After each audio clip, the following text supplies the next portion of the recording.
What's good, guys? It's Barado with No Guidance Entertainment. I'm here with Jay York. What's happening with it? Yes, sir. What's up with the project, man? How's that? Yeah, shit just took some dedication. It was supposed to drop like a long time ago, but you gotta go and rework shit. I just wanted it to be a little masterpiece, so I just kind of took my time with it. But the songs are just basically about real life. Half of it is real life shit, things I've been through, experience.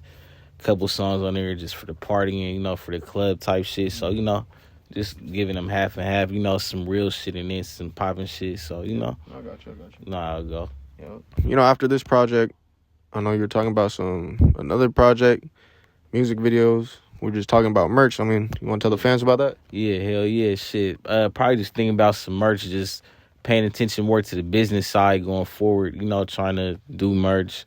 Just try to really, fuck with the business, find some artists to get on the label, handle that music group. Finna work on another project called All or Nothing.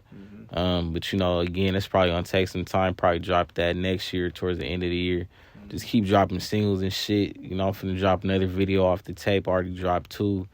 One of them is called Suckers. Just talking about how I feel like niggas, wasn't fucking with me when I was going through a family tragedy last year. Dropped another one called My Story, just talking about my story at this point, you feel me?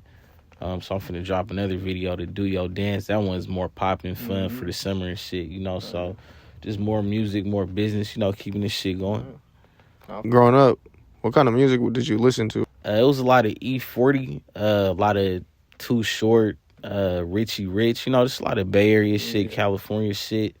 As I got older, same thing. I was fucking with Mac Dre a lot, Ice Cube. Recent years like Meek Mill, still Bay Area shit. A lot of underground artists out there. So that's really what I was listening to, who really influenced what I'm doing.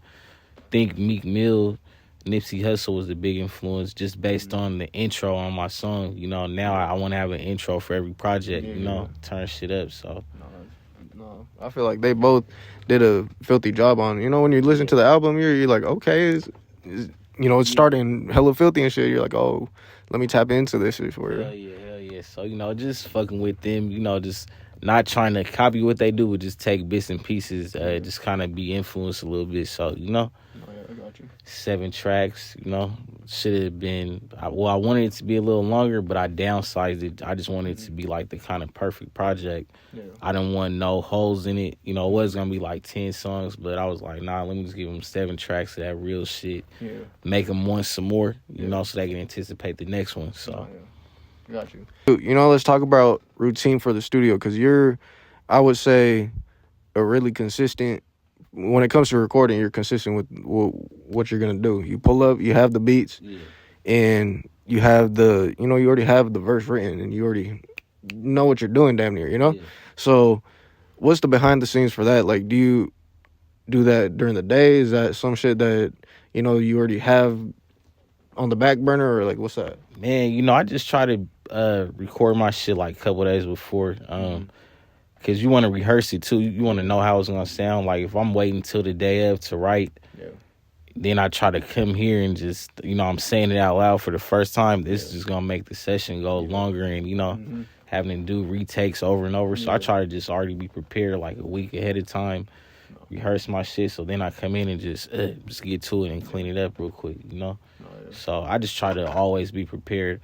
I never been somebody that really, write in the studio. I just think you're wasting your time with that, No, facts. But if that's what you do, then, but I like to just come in. You already know. You know what you're doing. Yeah, just get that shit out the way, and then, you never know. You might have time to do some other shit, so. I got you. Earlier you're talking about, because you just dropped the recent project, trying to focus on the business side. Yeah. I guess who are some people in the game of music that you want to model your game, or you took some game from them? Oh yeah, I would say probably number 1 is Filthy Rich. That nigga, man, he he's crazy with the business. Probably Nipsey Hussle. I would say Burner, because I feel like he's more rich off of his the weed industry. I feel like niggas know him more for that than the music. So I just see all 3 of them and just kind of how they network and just play the field. And I feel like all of them really came from nothing, no deals, Mhm. especially Filthy Rich. Like he came up in the streets literally, you know, and now he's a millionaire doing his thing. So I feel like if them niggas could do it, I could do it too. So, you know. And if it's one thing, like one lesson from each person that you learn, what would you say it is? From Filthy Rich, Nipsey, and Burner. Man, keep going. You know, so all you can do is just keep going. And just don't really focus on the negative opinions, because you know all them niggas that I just named. You know, some people would say they're not the best rapper. You know, they have more bad songs than good. I don't agree with that, but you know, a lot of niggas don't really fuck with the music like that, but I do, and they keep going. You know, because they got a fan base for what they do. So you're not always gonna appeal to everybody. You know, you just gotta focus on who fuck with you and just keep going. You know, so yeah. And what would you say, you know, a message to your younger self? What would you say? Man, be more consistent, you know? Because I feel like the older I got, I was more consistent, but I wish I would have just been going harder then. I was more focused on, like, partying, kicking it, you know, hanging out and shit. I was still doing this shit here and there, but, you know, the older you get, it's like, all right, now I'm focused on the business. Now I want to do this and, you know, really take it more serious. So I wish I would have just been more consistent and took it more serious back then. It was a lot of opportunities that came up I might have missed out on just not taking it as serious. So, you know, I wish I would have tried to start the label sooner. I mean, I had artists back then, but it was just, well, one of my artists actually got killed, you know. It's a young nigga got killed in the chop. What was that, 2020? You know, when it was shut down on Capitol Hill. Oh, man, yeah. You know? When I had another artist, but he just, I don't think his head was really in it, but I mean, if you're a boss, you gotta encourage niggas, you know? I just feel like I could have been more, had a better leadership role with that. So, you know, I think I would have told my younger self just to keep mashing harder, take it serious, and just be more consistent, you know? Any last words for the people? Any words of motivation? Yeah, man, look, just keep going. Fuck with Jay York, man. I just dropped the project, opening act, 7 tracks. I got 2 videos out. My story, Suckers. I'm finna shoot a 3rd video, Do Your Dance. Me and my nigga Barada finna drop a couple hits. You know, got some shit we working on.